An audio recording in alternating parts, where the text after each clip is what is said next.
Ayon sa mga turong minana nila sa kanilang mga ninuno.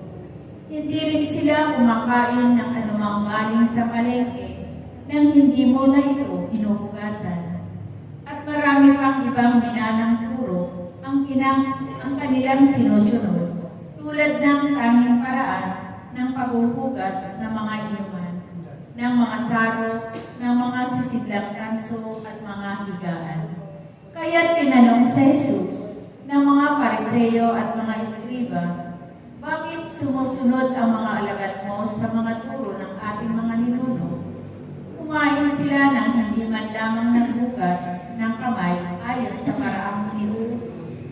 Sinagot sila na Jesus, tama ang bulan ng Isaías tungkol sa inyo, mapagpaibabaw nga kayo, gaya ng kanyang isinulat.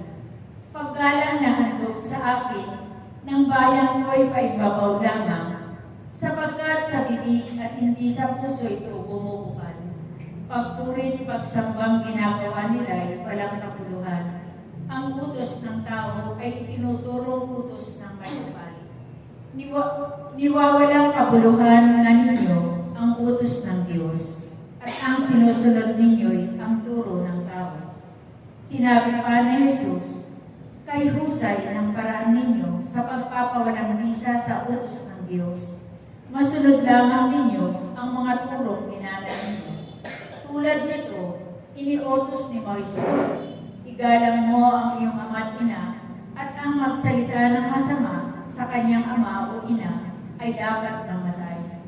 Ngunit itinuturo ninyo, kapag sinabi ng isang tao sa kanyang ama o ina, ang anumang may tutulong po sa inyo ay kurban.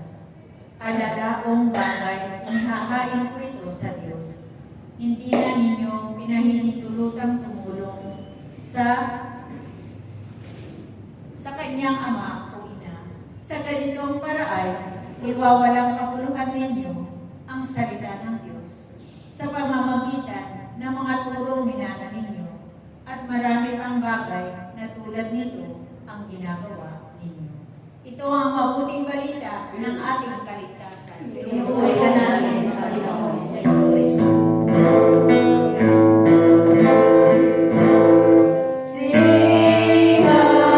Hallelujah.